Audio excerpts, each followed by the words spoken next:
बऱ्याच जणांना असं वाटतं, अशा कमेंट्स सुद्धा असतात किंवा तुमच्याही मनात कधीतरी आलेलं असेल.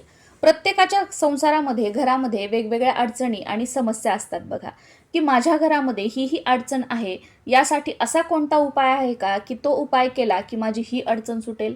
माझ्या संसारामध्ये त्या समस्या आहेत, अशी कोणती सेवा आहे का, की ती एकच सेवा मी केली की माझी ती समस्या सुटेल? तर हो, हा व्हिडिओ तुमच्यासाठीच आहे. जगाच्या पाठीवर कोणतीही समस्या, कोणतीही अडचण तुमच्या घरात, संसारामध्ये, आयुष्यात असू द्या, ही सेवा केली की 100% तुमचा तो प्रश्न सुटेल आणि त्या परिस्थितीमधून महाराज स्वतः तुम्हाला बाहेर काढतील. पण इथे तुमचा विश्वास असणं गरजेचं आहे आणि संयम पण तितकाच महत्त्वाचा आहे. आणि दुसरी महत्त्वाची गोष्ट, की इथे जर तुम्ही दिवस मोजत बसलात, तर या सेवेचा तुम्हाला कधीही अनुभव येणार नाही. आणि कोणतीही सेवा जर तुम्ही करत असाल, त्या सेवेमध्ये जर तुम्ही दिवस मोजले, आज 10 दिवस झाले, आज 5 दिवस झाले, माझे 20 पारायणं झाले, 5 दिवसाची सेवा झाली, अजूनही काहीच फरक नाही, मला अनुभव नाही आला किंवा मला या सेवेचं काही फळ मिळालं नाही आहे, याचा रिझल्ट दिसत नाही आहे, असा प्रश्न जेव्हा तुमच्या मनामध्ये आला ना, त्यावेळेला तुम्ही समजून जा, की ही सेवा पुढे मी जरी आयुष्यभर केली, तरीसुद्धा याचा रिझल्ट मला मिळणार नाही आहे आणि माझा प्रश्न या सेवेने सुटणार नाही आहे. आता तुम्ही म्हणाल, असं कसं काय? मी तर सेवा करत आहे आणि विश्वासाने करत आहे. माझा विश्वास आहे की या सेवेने माझा हा प्रश्न सुटेल. कारण मी त्यांचं ऐकलं होतं की त्यांचा या सेवेने प्रश्न सुटला, या सेवेचा यांना असा अनुभव आला. भलेही सगळ्या जगाला अनुभव येऊ द्या, पण तुम्हाला येणार नाही. का येणार नाही? कारण तुमचा त्या सेवेमध्ये विश्वासच नाही आहे. आता तुम्ही म्हणाल की माझा विश्वास नाही आहे, तर मग मी सेवा का करते? तुम्ही फक्त दुसऱ्याला अनुभव आला आहे म्हणून सेवा करताय. तुमचा जर विश्वास असता, तर तुम्ही दिवस मोजलेच नसते. जिथे आपला विश्वास असतो, तिथे आपण दिवस मोजत नाही आणि तिथे आपल्या मनात कधीच हा प्रश्न येत नाही, की 20 दिवस झाले आणि अजून माझं काम झालेलं नाही. जेव्हा आपला विश्वास असतो ना, तर त्यावेळेला बॅक ऑफ द माइंड आपल्या डोक्यामध्ये असतं, की मला फक्त सेवा करायची आहे. महाराज बघून घेतील, सगळं काही चांगलंच होईल महाराजांच्या कृपेने. फक्त हा एक विश्वास असतो. ज्या वेळेला आपण जी सेवा करतोय त्यावर आपला विश्वास असतो तेव्हा. आणि जेव्हा तुम्ही दिवस मोजताय, कसा काय अनुभव आला नाही, तर समजून जा की आपण विश्वास न ठेवता ही सेवा करतोय आणि याचा अनुभव आपल्याला येणार नाही. 100, 1760 वेगवेगळ्या सेवा करण्यापेक्षा कोणतीही एकच सेवा करा, ती कंटिन्युटीमध्ये सुरू ठेवा, त्या सेवेवर विश्वास ठेवा. ती सेवा तुम्हाला इतकं काही देईल ना, की तुमची ओंजळही घेण्यासाठी कमी पडेल. आणि हा माझा स्वतःचा अनुभव आहे. मी कधीच या सेवेच्या मागं पळ, त्या सेवेच्या मागं पळ, या सेवेने याला अनुभव आलेला आहे, त्या उपायाने त्याला अनुभव आलेला आहे, मी असं कधीच करत नाही.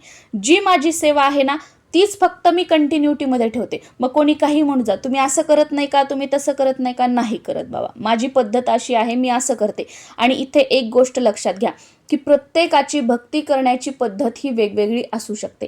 जसं तुम्ही एखाद्या व्हिडिओमध्ये बघताय, गुगलवर वाचताय किंवा कोणाचं तुम्ही ऐकताय किंवा मी जसं सांगते, त्याच पद्धतीने तुम्ही करावं असं अजिबात नाही आहे. मी जे सांगते, व्हिडिओमध्ये तुम्ही जे बघताय तेच बरोबर आहे आणि तुम्ही ज्या पद्धतीने करताय ते चुकीचं आहे असं अजिबात नाही. कारण का, प्रत्येकाची भक्ती आणि सेवा करण्याची पद्धत ही वेगवेगळी असू शकते. जे व्हिडिओमधून तुम्ही ऐकताय, गुगलवरून वाचताय, या सगळ्या गोष्टी एक नॉलेज म्हणून घ्या आणि ज्या प्रकारे सेवा केल्यानंतर तुमचं मन एकाग्र होतं, तुमचं सेवेमध्ये मन रमतं, इतर विचार तुमच्या डोक्यामध्ये येत नाहीत, त्या पद्धतीनेच तुम्ही सेवा करण्याचा प्रयत्न करा. 100% त्या सेवेचा तुम्हाला अनुभव येईल. यावर्षी 20 मार्चला शुक्रवारी श्री स्वामी समर्थ महाराजांचा प्रकट दिन आहे आणि स्वामींच्या प्रकट दिनानिमित्त जर 3 दिवसांचं गुरुचरित्र पारायण तुम्हाला करायचं असेल, तर त्याची सुरुवात 18 मार्चला बुधवारी करायची आहे. म्हणजे 20 मार्चला शुक्रवारी या 3 दिवसांच्या गुरुचरित्र पारायणाची आपली समाप्ती येईल.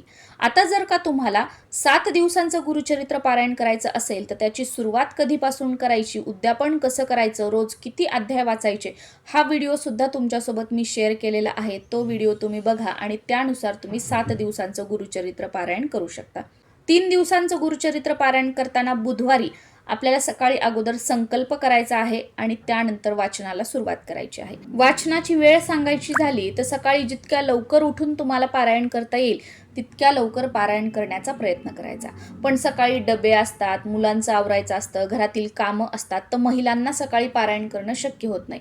तर दिवसभरामध्ये तुमच्या वेळेनुसार कधीही तुम्ही पारायण करू शकता. फक्त दुपारी 12 ते 12:30 ही सेवा करायची नाहीये, कारण ती वेळ दत्त महाराजांची भिक्षा मागण्याची वेळ आहे.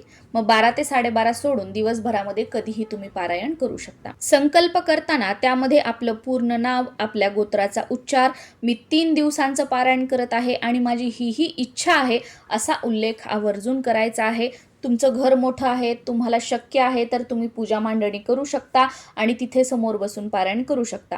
पण घर लहान आहे, लहान मुलं आहेत घरामध्ये, पूजा मांडणी ते ठेवत नाहीत, अशा वेळेला देवघरासमोर बसून तुम्ही पारायण केलं तरी सुद्धा चालू शकतं.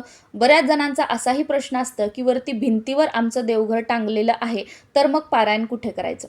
देवघर तुमचं भिंतीवर आहे तर तिथे खाली बसून तुम्ही पारायण केलं तरी सुद्धा चालू शकतं. पारायण करताना 3 दिवस बसण्यासाठी एकच आसन ठेवायचं आहे, वाचनाची वेळ सुद्धा एकच ठेवायची आहे आणि बसण्याची जागा सुद्धा तीच असायला हवी. रोजचे जे अध्याय आहेत ते वाचन करताना मध्ये उठायचं नाही, मध्ये कोणाशीही बोलायचं नाही. 7 दिवसांचं जर तुम्ही पारायण केलं तर रोज तुम्हाला 2 ते 2.5 तास लागू शकतात वाचनासाठी. पण जर 3 दिवसांचं तुम्ही पारायण करताय तर रोज तुम्हाला 3.5 ते 4.5 तास यामध्ये वेळ लागू शकतो. शेवटी तुमच्या वाचनाच्या स्पीडवर आहे. तुमची वाचनाची स्पीड चांगली असेल तर 3 ते 3.5 तासामध्ये तुमचं वाचन होतं आणि जर थोडंसं मध्यम तुम्ही वाचत असाल तर 4 ते 4.5 तास रोज तुम्हाला वाचायला लागू शकतात. पहिल्या दिवशी 1 ते 24 अध्याय वाचायचे आहेत, दुसऱ्या दिवशी 25 ते 37 अध्याय वाचायचे आहेत आणि तिसऱ्या दिवशी 38 ते 53 अध्याय वाचून या 3 दिवसाच्या गुरुचरित्र पारायणाचं आपल्याला उद्यापन करायचं आहे. म्हणजे 18 तारखेला 1 ते 24 अध्याय वाचायचे, 19 तारखेला 25 ते 37 अध्याय वाचायचे आणि 20 तारखेला 38 ते 53 अध्याय वाचून याचं उद्यापन आपल्याला करायचं आहे. सुरुवातीला ग्रंथाला वगैरे नमस्कार करायचा, वाचन पूर्ण करायचं, त्यानंतर काहीतरी गोडाचा फळाचा नैवेद्य ग्रंथाला दाखवायचा, आरती करायची आणि त्यानंतर मग आपल्याला आपलं आसन सोडायचं आहे. आता हे 3 दिवस ब्रह्मचर्याचं पालन करायचं आहे. नॉनव्हेज खायचं नाहीये, नॉनव्हेज घरात बनवायचं सुद्धा नाहीये आणि कोणाला खाऊ सुद्धा द्यायचं नाहीये.